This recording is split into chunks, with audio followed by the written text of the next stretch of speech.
The numbers told the story. They always do. It's one of those idiots who believe in analytics. This is a numbers game with Gill Alexander on VSiN. Good Wednesday morning. Tune is a numbers game at VSiN, the sports betting network, VSiN.com, Game Plus, iHeartRadio, YouTube TV. It's a numbers game with Gill Alexander. That's me. Kelley Bydlon's to my right. That's him. How you doing, man? Doing great. Just doing great. I need the draft to get here because I need to stop making bets. Just get here. Let's pick the picks so we can move along.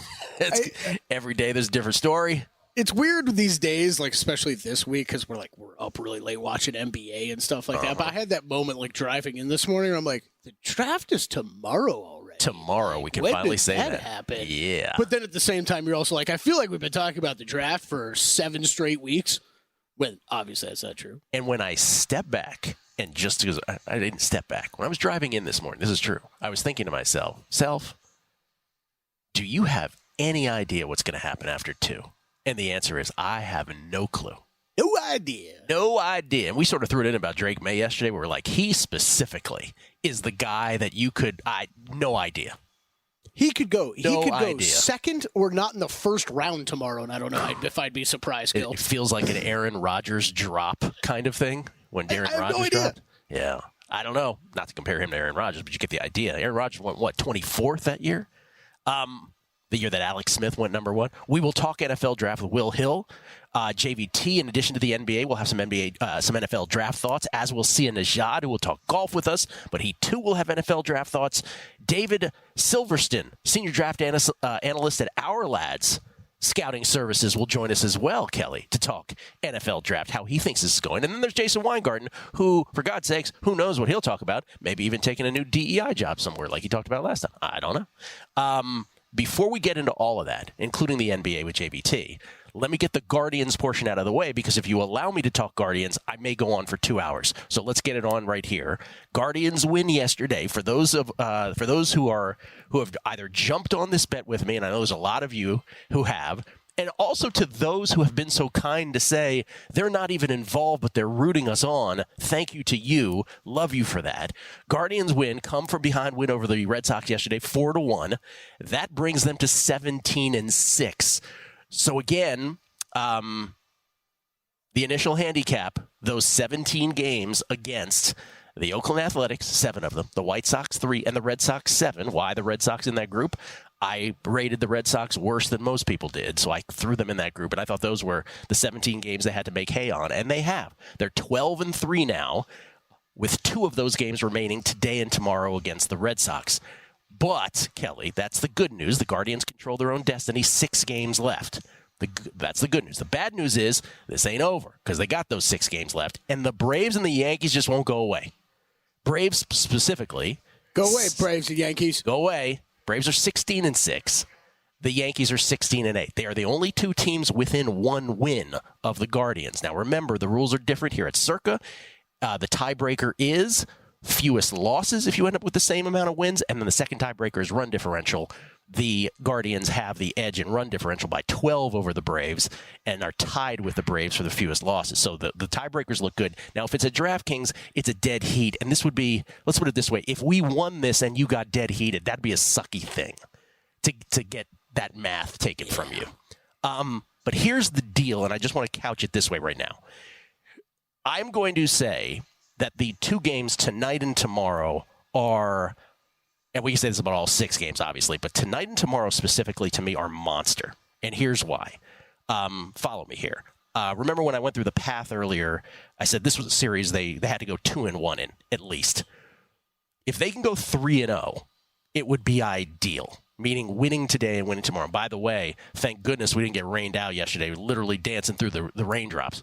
I don't know if they were dancing. Oh, yeah, I forgot about that. But they just got that game in. Whew, thank goodness. I've been checking the scores. I was texting you. I've been checking the scores each night, but I forgot we were talking about rain on the show. I thought yesterday. all day it wasn't going to get played and we were going to have a doubleheader today, but they got it in, and the Guardians won it 4-1. So here's the deal. If the Guardians can somehow win today and tomorrow, that would make them 19-6. Let's assume the Braves beat the Marlins. That would make them, and they don't play tomorrow, that would make them 17-6.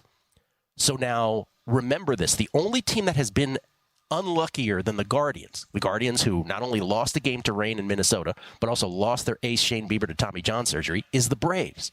The Braves lost their ace to Tommy John surgery, Spencer Strider, and they lost 2 games to rain that aren't going to get rescheduled in the framework of the bet March and April wins. So if the Guardians, I'm about to say we, Kelley, I'm just borrowing them for the month, Adam Burke. If the Guardians can go up 2 wins with the same amount of losses, heading into what we always knew to be the hard part of this schedule, the last 4 games at 3 at Atlanta, and the last one at Houston, and then the month of April ends. That's why it's only 1. But if you can go up on the Braves 2 in the win column, heading into that 3-game set at Atlanta, essentially what it gives you against the Braves is the cushion to only go 1-2 in that series and still have the edge over Atlanta heading into your last game.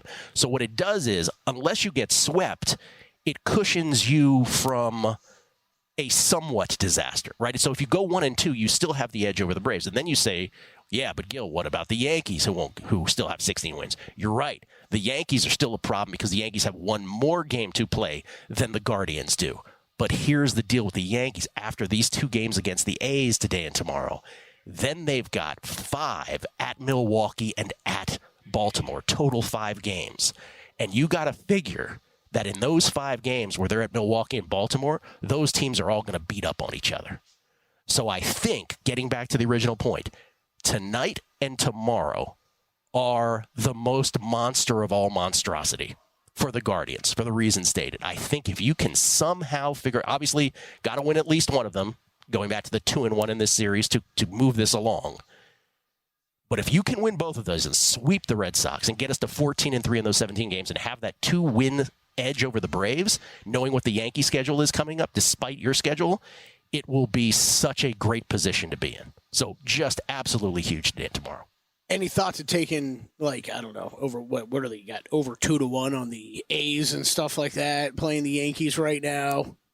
Braves got a soft schedule. Just to hedge a little bit off of it. I'm not playing those. Not touching them. I'm not. I'm just what I figured. Just bring it up. Nope. Let's not pollute this. It's too early to even think about other things like that. But this has gone as well as possible so far. 6 games left, though. Nothing is certain. Let's go to the NFL draft because one bit of big news, at least from the rumor mill, happened last night, and it's from our own Michael Lombardi. Did you catch this, Kelley? I did. Would you like? You want to hit the sort-of-ish breaking news first? Oh, what's the sort of breaking? Reggie Bush got his Heisman Trophy back. Reggie Bush got his Heisman Trophy back, ladies and gentlemen. I didn't expect to wake up this morning and see that. Me either. He got it back because essentially the Heisman committee said, because of enormous changes in the college football landscape, here's your Heisman back. And what they really mean, of course, is, I get it, you were NIL before NIL was allowed, but now since NIL is allowed, here you go. My question, as I said off air, was this. Okay, if that's the case, if you're giving Reggie Bush his Heisman back, shouldn't USC get that championship reinstated too? Like, BCS, could you come back? We need an emergency meeting. I know it's been 20 years. Come on back. We need to give them their championship back. It was a great initial question by you. I had to go down the rabbit hole, and you're like, oh yeah, we got to get the BCS Presidential Oversight Committee back together. And I don't know how we're going to be able to do that to get USC their championship back. I mean, that has to happen, though, right? Like, you can't do this with Reggie Bush. It was stupid then. It's even stupider now. Yes. It's all this taking away championships was nonsense. I kind of feel like the Reggie Bush Heisman thing's like a little bit like the Sixers-Knicks like last 2-minute report, where you're like, you don't really need to make this public. Oh, yeah. Like, just the last 2-minute report, meaning we were wrong. Tyrese Maxey got fouled not once but twice. Right, yeah, we were wrong about 4 things, by the way. Well. But like, shouldn't it just be like, hey, Reggie Bush, here's your Heisman, and here's like $10 million for us like hurting your life and likeness and career over the past 20 years? Kinda, yet they're not going to go that far. But anyway, good for Reggie Bush. Get your Heisman back. Okay, so Bill 80 does the newsletter. Your Bill's late nights become your early mornings, Kelley. I don't know if you know that. And he writes, the joy of 6 quarterbacks. So he's talking about he had a bunch of meetings on Tuesday. This is Bill talking now, right? And he looks at his inbox, and he's got Michael Lombardi's email. And Michael Lombardi wrote a column on the Cowboys, prospects that they need, positions they need this offseason. And then Bill said he gets to the last paragraph, and Michael writes this. I am sold on the quarterbacks going early and believe there will be 6 in the first round. I don't believe 6 are worthy, only that teams need answers at the most important position. 6, Bill says. So, Michael Lombardi, by the way, coming here to Las Vegas to be on our draft coverage. And Bill sees him at Circa, and he goes, hey, what's the deal with the 6 quarterbacks? And Michael says, quote, yes, I have a good source that Bo Nix will go in the first round. Then he asks, Michael Penix Jr. too? Lombardi says, yes. So that makes 6, along with Caleb, Jaden, Drake, and JJ. First name basis, by the way. You're tight with them. Yeah, so, all right, total quarterbacks in the first round, which I have an under on. I'll be wrong about that if that's the case. But over is what, like $3 again? Nix, 32.5. I think the under was plus money, at least as of this morning. Penix is also set at 32.5 draft position. His under is heavily juiced. The 4.5 number does keep fluctuating a bit, huh? Oh, it's been up and down. But if you buy into what Lombardi is saying, if you believe him and his sources, it's going to be 6. Which gets I got no idea. I mean, we talk about it all the time. We're about to talk to JVT. He is very anti the whole talk of going back in the first round. I think once again, it's a draft that makes sense where that could happen, but I don't know, and it hasn't happened as much as we like to think it does. Getting back to the original point, I have no idea what's about to happen after 1 or 2. I'm sold on Jaden Daniels to Washington. I know others aren't. I mean, same with we're talking about May earlier, but same with Nix and Penix, right? Like, I don't know if I'd be surprised if they went at 15th or like in the 4th round. I'm starting to feel like this is a draft where like I'm going to need alt to go 5 just so I can erase some of the other bets, kind of thing. I mean, it could be a spectacular draft. It could be a sucky draft. I have no idea right now after 2. That's the latest rumor. JVT next on the draft in the NBA.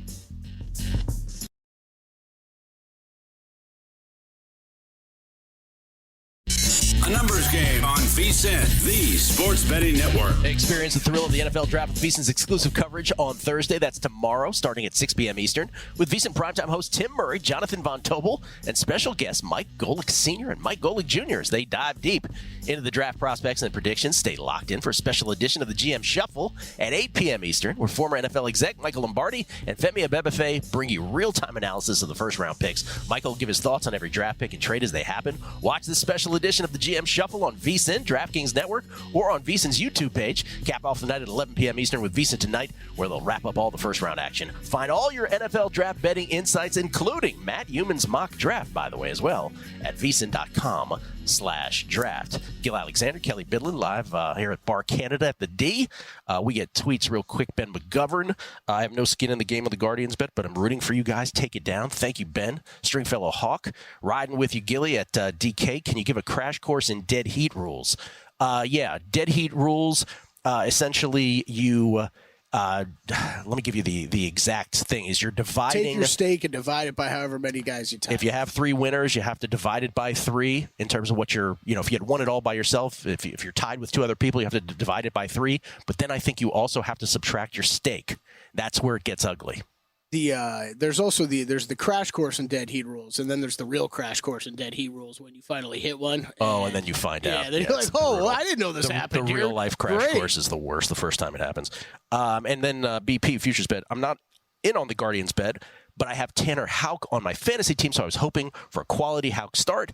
And the late Guardians win last night. Bingo. Best of luck with this one. Thank you very much. Appreciate it very much. And Tanner Houck was good. Not quite as unbelievable as he was the first time, that's for sure, when he faced the Guardians. He is our senior NBA analyst. He is the co-host of VSiN Primetime with Tim Murray. He is Jonathan Von Tobel, everybody, at MeJVT on Twitter, courtesy of the Progressive Guest Line. JVT, let me start with the draft. First of all, good morning, sir. How are you? I'm good. I ended the last segment by talking about this latest Michael Lombardi rumor that he believes he has a source that says all six quarterbacks are going in the first round. Your thoughts, sir? I mean, Lombardi, obviously, I always say this with anybody, not even just Lombardi, right, Gill, which is I think anybody talks to is probably hearing exactly what they're reporting, right? I don't think there's any lying going on whatsoever. It's just what's the accuracy of what you're hearing. And I feel pretty confident in being where I'm at in terms of under 4.5 quarterbacks. And, Lombardi even notes, like, he doesn't think these guys are worth first-round picks, right? Yeah. And yet they're going to go in the first round. And what I've always found interesting about whether it's Lombardi's reporting or anybody else's reporting of that matter when it comes to Penix and Nix, it is always the caveat of, I don't think these guys should be first-round picks, but I think they're going to go in the first round. And I'll take you back to the Malik Willis, Kenny Pickett draft. We heard the whole time leading up to the draft that, yeah, we don't think any of these guys are worth first-round picks, but we're going to set the number at 3.5. We think 4 are going in the first round. When that ended up happening, one guy went in the first round. So I still feel relatively confident that we're only getting 4 guys in. Okay, before we get to the NBA, so your favorite bets that you have are under 4.5 quarterbacks at big plus money. I think you said plus 260, and what else? Mm-hmm. Let's see. I'm going to pull them up right now. So that one, I've got over 9.5 offensive linemen going in the first round at minus 140. That would be one of the ones that I do have. I've got Tennessee Titans to draft an offensive lineman with their first pick. That would be at minus 300, as well as, here we go, J.J. McCarthy over 5.5 plus 140. Latu under 21.5 at even money. We said total quarterback, set offensive lineman, and Dallas Turner to go 8th overall plus 340. I think those are the 6 that I'm going to kind of go into battle with. Wow, plus 340. Solid on Dallas Turner. Whether it happens or not, a solid number at this point. Okay, let's go to the NBA. You will be part of the draft coverage tomorrow night, so people can look forward to that. NBA, let's start with the 4 series that are 2 games to nothing, including a couple that resulted in that last night. So of those 4 teams that are down 2 to nothing, of those 4 teams, Philly being perhaps the one that leaps off the page. But let me just ask you, are any of the teams that are down, would you make a series bet on them right now? I mean, I think Philly's got to be the one, right? Like, so if we go to, I think the next obvious answer would be Phoenix, but I'm somebody that didn't really buy into Phoenix coming into this postseason. I thought they were overvalued, much as the market did with them last season when they were favored over the Denver Nuggets and ended up losing that series in 6 games. So I think Philly, when you look at the way this goes down, and it's funny, we talked to Mo Tequila of The Athletic yesterday, Gill, and he brought this up, which is Philadelphia's got to be frustrated because for the most part, if you look at it, their game plan is working, right? Like they're defending Jalen Brunson the right way. They're doing everything they're supposed to do.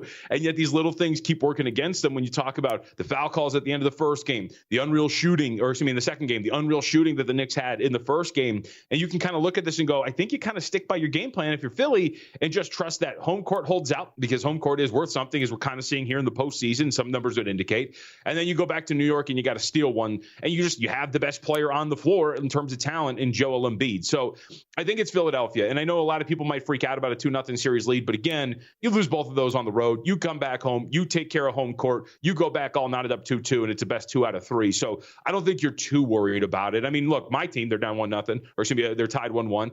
The Clippers have had plenty of series in which they've gone down 2-0 and ended up winning those series. The year they went to the Western Conference Finals, the first 2 series that they played, they were down 2-0, and they ended up making it to the final round of the Western Conference playoffs. So I don't think you're freaking out too much. If you believed in Philly, I think that you're coming in here on a little bit of a plus price on a team that you would argue is a little undervalued by the market. So yeah, I think it's Philly, no doubt. Okay, since you bring up the Clippers, let's get to them. Last night, the Mavericks knot up the best of 7 first-round series at 1 game apiece. Luka shouting at the crowd over and over when he hits the dagger 3 late. Kawhi Leonard's insertion into the lineup. And by the way, JVT, let me just tell you, when the Clippers are playing, I am thinking about you. I'm like, I'm going through your emotions. But Kawhi looked really kind of bad yesterday, didn't he? Like, does that worry you that the insertion of him into the lineup might actually be a net negative here in the short term?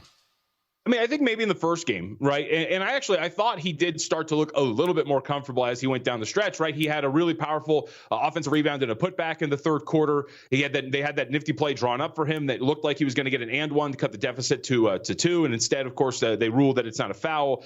So he started to look a little bit more comfortable as the game went along. So I think that now as you look at it with a game under your belt after missing 9, right, essentially a month, 2 days off to get ready for a road game, I think that's where you start to get a little bit more like, okay, maybe he's going to get back. But I don't think there's any doubt, especially in that first half. Didn't really look comfortable. Didn't look comfortable on the knee. He was like, hey, do I test it? What do I do here? His shot was off. But I think playing that game and then getting 2 to get ready for a road game is going to feel like he's going to help them more often than not. A player of that caliber should help you out in the long run. Okay, for someone landing on this series now, would you advocate a bet on the Clippers at plus 130 to win the series?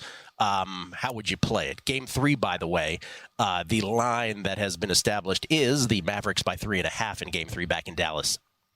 Yep. I mean, look, I think that the Clippers are a little undervalued. You can make the argument through these two games, Gill, like they've played really well defensively. Their offense has just been pretty poor, but consecutive offensive ratings of 105.5 for the Dallas Mavericks. Last night, they busted out a very solid game plan of doubling Luka, making everybody else beat them, and it looked like maybe it was going to be successful. They've held them down pretty solidly throughout these two games, and at the very least, they have the better offensive performance through two games. That was, of course, in game one. So you're starting to see maybe that there is something that's working here, but I would say as somebody who just came into this, right, with the futures ticket on somebody who thinks that the Clippers were undervalued, I would generally advocate for yes. Like I think the Clippers are a little undervalued. We saw last night market opened up 4, came off of that kind of quickly. We're at 3.5 across the board. There's some agreement there, of course, with Kawhi Leonard back 2 and more comfortable. I would say yes. Like if you're just dropping in, I do think the Clippers are a little bit more live than the general consensus would be. But of course, I'm like, what's the meme with everybody in the pitchforks and the torches, and it's just me in the middle of all of them. It very much feels that way. But I do think that there is some value here on an undervalued Clippers team. If the Clippers had won, I was going to ask you, how many times do you scream like with your kids next to you, like, yeah,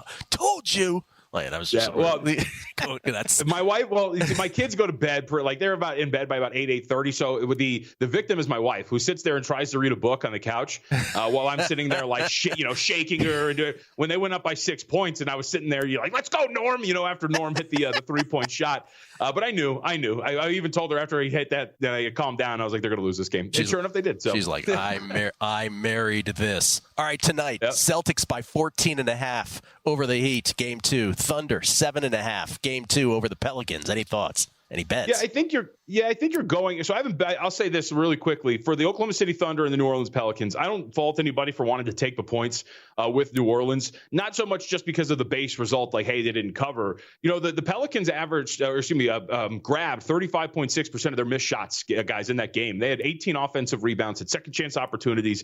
That's not something that's generally going away against an Oklahoma City Thunder team, as we've talked about a lot, is somewhat small and is going to have trouble keeping teams off the board. But the real thing to watch out for, guys, and the market has adjusted a bit here, Josh Giddey only had 20 minutes in that first game. For Oklahoma City. He is a guy that you could put your center on, that you could play off of defensively. You don't have to worry about him spacing the floor. I think we're going to start to see his minutes dwindle here in this series, and you're still looking at points, rebounds, and assists at about 21.5. He might be worth playing under in this series until you see a real solid adjustment, because I think he's going to get played off the floor. And a guy like Cason Wallace is going to be a guy that's going to take some of those minutes from him. I actually texted in a group chat. I'm like, wow, Giddey gets no crunch time play at all. Like, he's not even a thought. Yeah. Tomorrow night, since we won't be able to talk to you before them, Magic by 2 in game 3 over Cleveland, trying to get off the schneid. Sixers by 4.5 over the Knicks. Lakers by 1. Your knee-jerk as best bet there is? That would be this Philadelphia 76ers. Laying the points there. Game 3, getting back. Getting on the board, I should say, in this series, down 2-0 to the Knicks. JVT, we look forward to the draft coverage tomorrow night, man.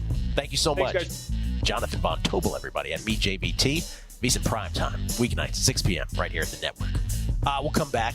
So much to discuss. Baseball, NFL draft next with Will Hill. A numbers game on VSiN, the sports betting network. Start your morning with a daily dose of winning strategies, insider tips, and the latest buzz with the free VSiN daily newsletter. In today's version. In today's newsletter, Michael Lombardi talking about all the quarterbacks going and much more draft coverage as we lead up to round 1. Get expert. I'm sorry. Didn't mean to step on you there. Y'all good. Get expert analysis, the latest odds delivered straight to your inbox, absolutely free. Visit VSiN.com/newsletter to subscribe. We get tweets at Beating the Book. Always appreciate the feedback. Best listeners in the game, period. Doug Tuttle. Didn't Reggie just borrow money against future earnings? Talk about Reggie Bush getting his Heisman back. Was that the story? Was that what he did? Right. I don't know. I don't know, but they got his Heisman back, and it's all ridiculous. Give championships back. Give Heisman's back. Rydico. He goes, was in a car going to dinner listening to Cleveland. My wife asked, why are you listening to the Red Sox? I didn't answer. Then the 7th inning came along, and lots of questions were then asked me. Michael Burns, that was the comeback. Michael Burns. Sal Paolantonio was on FTM this morning, agreed with Michael Lombardi. He said 68 and 66 quarterback starters the last 2 years league-wide is driving this, in his opinion. Talking about the 6 quarterbacks. Lombardi saying that 6 quarterbacks will be drafted. Listen, we've said it a million times on this show. We get it. Teams, you're nothing in this league without a starting quarterback. That's great. Overperforming on a rookie deal so you can pay other people and win a Super Bowl, or You only other win a Super Bowl by being a Hall of Famer, but I get it. You're nothing without a quarterback, so you want to believe so badly that you're the guy that can make Bo Nix into greatness. Except for the fact that all of us watched Bo Nix and none of us ever said, oh, that's a first-round draft pick. This is from, let's see, Primetime. I'm sorry. I have no skin in the game with Adam Burke's Guardians that you've hostily taken over for a month. But due to your ill-advised hate of all things Cowboys, I hope you dead heat your wins bet. I will not dead heat because I'm at Circa, so I don't dead heat. I'm just worried about the people that are dead heating elsewhere. I've got all the tiebreakers. Just another example. If he's a prime time, you're in a heads-up bet with Gill. Why you got to root Gill to lose money? He's just playing around. No, Come on, he's just playing around. We love you, man. And then Jason Sparty KY. I think this opinion needs to be stated. He said, God, I can't wait till the draft is over. Some people feel that way. Oh, yeah. So, by the way, I started the show by saying, I was like, I need this draft to happen because we got to stop making bets. I mean, I feel like you and I at some point kind of apologize every year, but sorry, we love it. We love betting it, so we talk about it a lot. We love it. Completely understand, though, if you feel that way. Will Hill joins us. I'm sure he's not going to talk about the draft at all. He comes to us courtesy of the Progressive Guest Line. The name of his podcast, Should Have Bet More. What's happening, Will? I need this draft to happen. I need it to happen right away because I'm like you. Every time I hear something, this could happen, that could happen, I back it up with a bet, and that's a very dangerous cycle to jump into. You end up with more bets than you wanted. I told myself I wasn't going to do it this year, but I look at my accounts and yeah, let's get this draft to happen and let's hopefully hit some of these. Will, is that blazer a velour or velvet or is it kind of sheen? What's happening there? Yeah. Yes, it is. Wow. All the above. I think. All the above, yeah. I think is what it was. Okay, so let's talk about this. First pick, Caleb. Second pick, I think you're on board that you think it's Jaden Daniels to Washington. Then, for God's sakes, what? I'll go a little boring. I'll go chalk. I'll say May goes third, Harrison fourth, and then Alt fifth. Give me Alt fifth, baby. Do any of us know? I mean, it's all just it's a lot of guesswork. I don't know. It's the draft was so much better to bet years ago. Now it's just everyone's tight-lipped. I don't know if it's because that the Colts Lions players got in trouble. The memo's out. We want to make this a compelling TV event. We don't want any sort of mix up with the gambling. I don't know why stuff hasn't leaked, but I text with people that usually have information and usually have good stuff and beat the draft. They're like, nothing this year. Can't find anything. I listen to Megapod. You guys did a great job, but it's harder. So like I said, we joke about, betting too much stuff and chasing the information. Just have fun with it. Realize this is a little bit of a crapshoot and just, try to enjoy the night. It is a fun night and hopefully we can win some money. There is one bet I added that I like. Oh, I knew he would get to it. What do you got? Rams 25-1 to draft a quarterback. Now, if you have small children, they're going to witness something they haven't in their lifetime. That is the Rams having a first-round pick for the first time since 2016. Look, Stafford's going to be 37 by year's end. Incredible. The best time to get a quarterback is when you don't need ones. You don't have to overpay. You don't have to overdraft. You can just kind of do it as a little bit of a luxury item. So maybe Stafford plays one more year. Remember, there have been whispers about his retirement last year. Maybe he plays one more year and you got a year to just sit, groom him, go with the Jordan Love, Mahomes thing where he sits for a year. And they pick somebody maybe. I think they have the 19th pick. So 25-1, do I think it's going to happen? Maybe. I don't know. I think it's worth a shot. I do think they'll pick a quarterback, and they have 19. They have 51, so maybe they take 151. But I do think McVay has his eye on, look, Donald retired. Stafford's probably not far behind. I do think they have their eye on the next quarterback. He likes quarterbacks. He's an offensive coach. So at 25-1 to pick a quarterback, I don't think that's terrible. I like that. I'm not sure what part I liked most about that was you for a minute talking about how it's like it's not as fun this year, damning the Megapod with faint praise because we gave it a go. You're like, yeah, it was good, but the draft is so tough. And then you're like 25-1 on the Rams. They can't draft a quarterback. Oh, and I also like the nugget about the Rams not having a first-round pick since 2016. That's amazing. Right? I mean, they traded up for Goff, then they traded to get rid of Goff and get Stafford. They traded for him. I mean, they haven't. It's a decade without a pick. That's got to be some sort of a record. Well, but yeah, I wonder if they look at it and kind of, hey, last year was a good year, but this is a little bit of not a gap year, but we can compete this year and still be set next year. Where I don't know. Like I said, the best time when you need a quarterback, you end up overpaying, overdrafting. You're desperate. When you're not desperate, you can just kind of. You can kind of pick one up along the way. I think that's the best time to get one. Yeah, it's certainly a modern-day record, the Rams having gone so long without a first-round pick. But if you go back in the annals of history, George Allen was a coach who made a career out of trading first-round picks for veterans. So there were guys like that who just decided, this is terrible. I don't want kids. I want veterans. All right, let me just ask you a series of questions here, then real quick, and we'll get to your thoughts on basketball. One, will the Jets draft Brock Bowers 10th? I'll say no. I'll say they go offensive line, but not convinced, but I'll say no. I just think you need to protect Rodgers. Like, if Rodgers gets hurt, everybody in that organization gets fired. That experiment never got off the ground last year. You have to protect them. You have to give everybody a chance. And they brought in offensive linemen, but they're older players, guys that are injury prone. So I'll say they go offensive line. What do the Falcons end up doing at 8? It was long thought to be Dallas Turner, now not so much. I'll go Murphy, the defensive lineman from Texas. Wow. How many quarterbacks will ultimately be drafted in the first round? 11. No, I'll go 6. If they could, they would. 11. And then what team botches this draft? That's a great question. What team botches the draft? I'll say whoever picks McCarthy. Wow.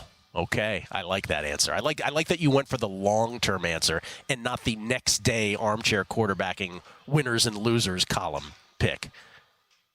That what you said reminds me, because look, none of us know who's going to be good out of these players. We think we know. We have opinions, but the narratives are important. Keep an eye on the narratives, because I remember last year Philly, their win total was 10.5 before the draft. Then the draft happened, and it was widely believed that they had a great draft. They drafted Carter, they drafted the other kid from Georgia, and eventually that win total tick up to 11.5. So right. 10.5 up to 11.5. It fell right in the middle of 11. So keep an eye on, hey, everyone loves this team's draft, whether you like it or not. That just bank that information in terms of, hey, season win total, futures.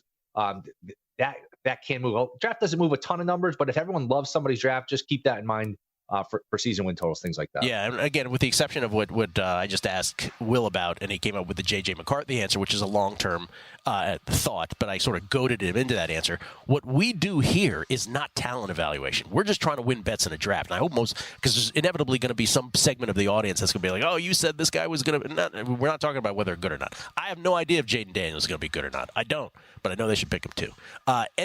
Look, last year, C.J. Stroud was a good player, and I know people that bet him first overall pick, and they don't get paid on that bet, even though he turned out to be really good. I hate you. Okay, NBA or baseball? What have you bet, or both?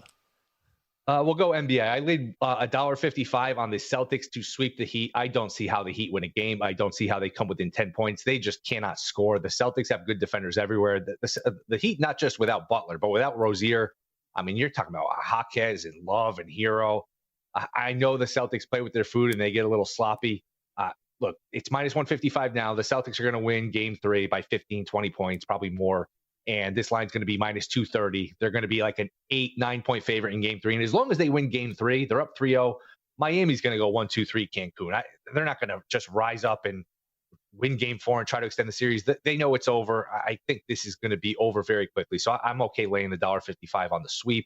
On tomorrow, I like Cleveland, Orlando under again. To me, they keep ticking it down. They keep adjusting it, but I don't know that they're adjusting it enough. I mean, this is early 2000s basketball. It's ugly. It reminds me of those, what was it, the Pacers-Pistons series, the early 2000s. Maybe it's not that bad, but I don't see the winner getting 100 points in any of these games. It's just 90s, 80s. So 198.5, I think, is the under. I played the under the first 2 games. I'll go back to the well here with the under. Orlando has a lot of talent.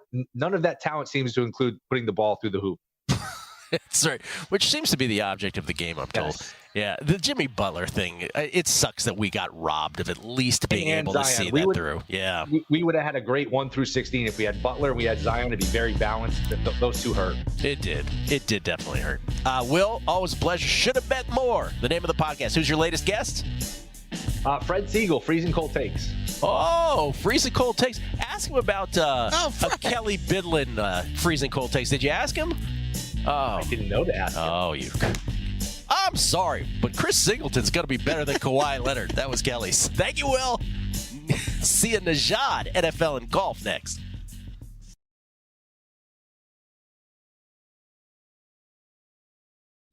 A numbers game on VSiN, the sports betting network. Hey, don't miss out on any of the NBA playoff action at DraftKings Sportsbook, an official sports betting partner of the NBA. From the play-in tournament through the finals, DraftKings Sportsbook has you covered with same-game parlays, live betting, odds boost, and so much more. Download the DraftKings Sportsbook app and use code VSiN. New customers bet $5 and get $200 in bonus bets instantly. That's code VSIN, only on DraftKings.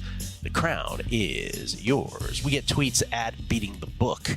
This is from Nash, last name Nash. He says, I don't know what's more exclusive in 2024, getting information on an NFL team's draft board or finding a top-notch sushi place in Vegas. Sam Ginsburg. Man, when's Jerry Jones going to tweet out the picture of their draft board? Come on. We were waiting on that. That will happen during the first round. By the way, I probably should have stipulated that that rumor about there being, Lombardi saying he's got the intel, 6 quarterbacks are going in the first round. I'm still under 4.5, and I'm not changing that. I'm just sticking on that bet. I'm not betting accordingly. Sam, to that news. Sam Ginsburg. I was also thinking about George Allen trading all the draft picks to get veteran players. Anytime I hear a reference to George Allen, I'm reminded of the Jack Kent Cooke quote as Skins team owner. We gave George an unlimited budget, and he exceeded it. The late, great Jack Kent Cooke, he always had great lines. When they won their first Super Bowl, he goes, okay. First thing out of his mouth, he goes, do we get to keep this trophy? First thing he said. Larry Fresh.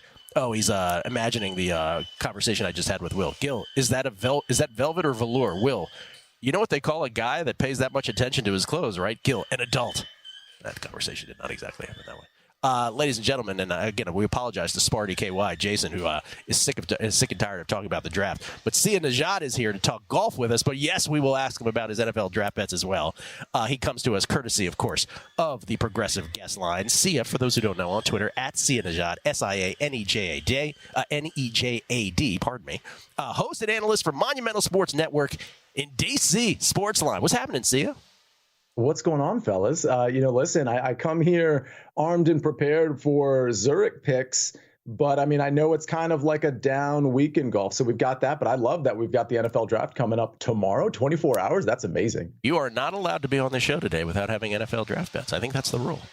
First, though, Zurich Classic bets. Unlike some other golf bettors, looking at the guy next to me. Yeah, took the week off. Oh, you see it. This guy over here. This is a different format, but that did not deter you from making bets. First, explain the format.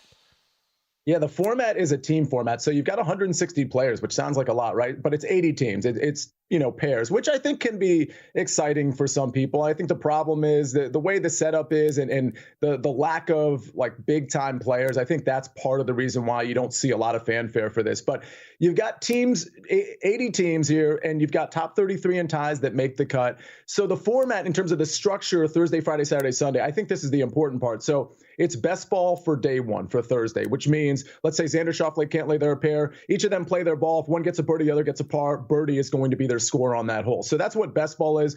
Then on Friday, it goes to alternate shot where Xander hits it off the tee. Cantlay hits the approach. Xander, if they're on the green, hits the putt, and so on and so forth. You're alternating. That's going to be sort of the harder setup where you'd like to have two really good players in that type of setup. And then it goes back to best ball and then alternate shot Saturday and Sunday. So that's the format of it.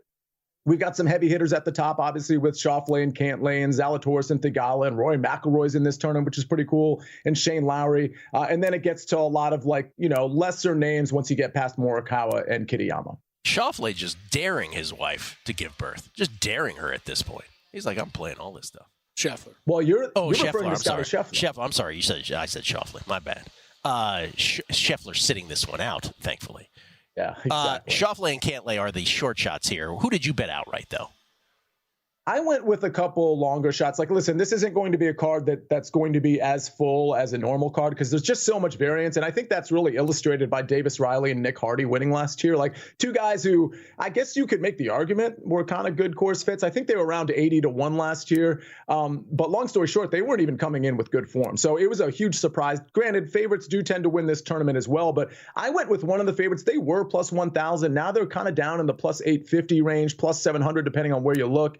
Will Zalatoris, Sahith Theegala. I mean, Sahith Theegala is playing better than most players on the PGA Tour, including most of the players that are in this tournament.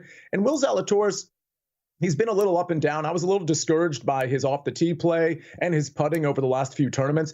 But overall, he's a great player, obviously. He's great on approach. I think these two players complement each other really well. We know Sahith can get hot everywhere, including off the tee and with the putter. And that's kind of where Will Zalatoris has at least been a little shaky. So I think this is it. By the way, they're good friends too. So I think this is going to be like two guys walking the course for 4 days that are going to be very comfortable with each other, hopefully 4 days, as opposed to two.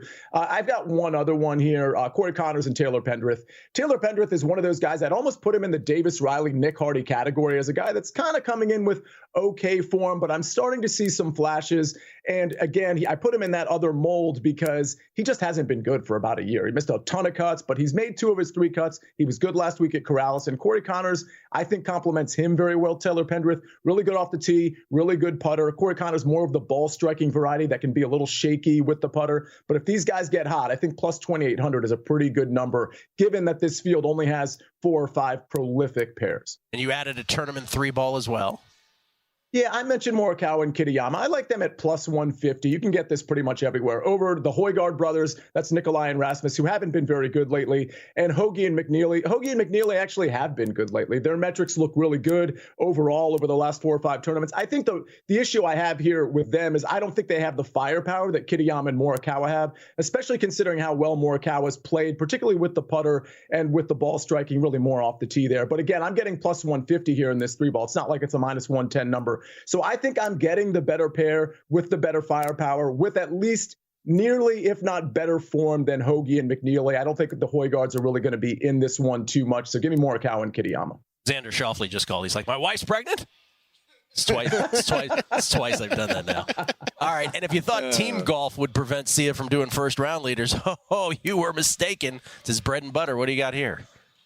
First round leaders. We know this is an exact science every week. So, of course, it's even more exact of a science when you've got pairs involved. Please read the sarcasm here. We're just sprinkling here, okay? Xander Schauffele and Patrick Cantlay. I really don't want to take them plus 400 in the outright market, but I will dabble on them in plus 1,200 in the first round. Keep in mind, again, this is best ball. So I'm getting their best efforts on each hole, plus 1,200 first round leader. And then I'll give you 2 more. Corey Connors, Taylor Pendrith. I don't need to belabor the point on them, plus 3,500. I like that number. And then as a long shot, CT Pan and Kevin Yu. Kevin Yu does flash in first round. CT Pan has been good with the ball striking lately. I think these guys are good for 18, certainly not good for 72, but 50 to 1, I'm willing to speculate on those two. All right, Sia, you must pay the toll now and talk NFL draft with us.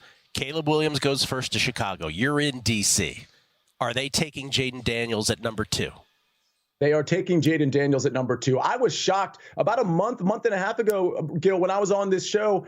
It was Drake May that was the favorite, and Jaden Daniels was like plus 130 or plus 140, and that's when I jumped on that one because, and I don't bet the draft super hard, don't get me wrong, but I was really shocked by that, and the tables turned pretty quickly. I think Jaden Daniels is going to be the guy. Everything I'm hearing points to Jaden Daniels. I know we kind of had that little issue with the Top Golf thing, which honestly, when I say it out loud, sounds just completely ridiculous in all senses of that word. It really but does. The long and short of it is I do think Jaden Daniels is the guy. I personally love Jaden Daniels. And I've said this on this show before, too. I think Jaden Daniels could be or is better than Caleb Williams. So, again, I'm out on an island there. That's fine. I think there's a lot of overrated prospects in this draft. I think Jaden Daniels, as long as he can stay healthy, is one of the dudes, and I expect him to go 2 to the Washington Commanders. I like it. Number 3, then. What do you think? Do you have any idea what happens at 3? What is your instinct at this point? Yeah, this is a really good question. I think New England ends up going with a quarterback here. I could see them trading out of this pick as well, but I think they end up drafting a quarterback, and I think it's probably going to be Drake May here. So J.J. McCarthy getting a lot of buzz, but I think it's too high for J.J. Did you make any bets here, Sia, at all? Did you make any bets in the NFL draft?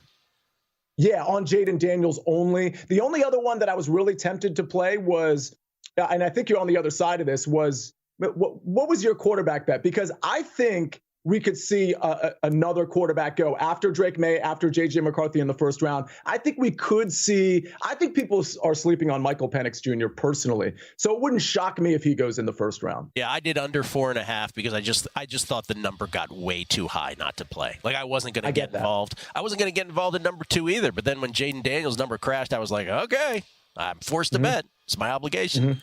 Okay. I look forward to it. Thank you for that Jaden Daniels confirmation there as well.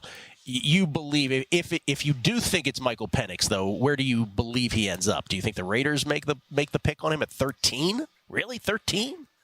No, but I could see the Raiders maybe trading back. Like, I do think we're going to see some trading down in this situation, or a team trading up from the second round to late first round so you can carry that fifth-year option. So don't be surprised if you get a team early second round trading into the late first round. See, I think that's how it's going to go with quarterbacks. I think we're going to get McCarthy being the fourth, or Drake May being the fourth, whichever way that pans out. And then the Knicks Penix, will there be a fifth? It's going to come late in that first round where someone is either going to trade in or whatever. Yeah. Yep. See ya. Always great. Good luck with the golf. Good luck with the draft. We appreciate it, man. Thank you. Love being on the show. See you guys soon. See you, Nejed, everybody. Jason Weingarten on the other side. Numbers Game VSiN, the Sports Betting Network.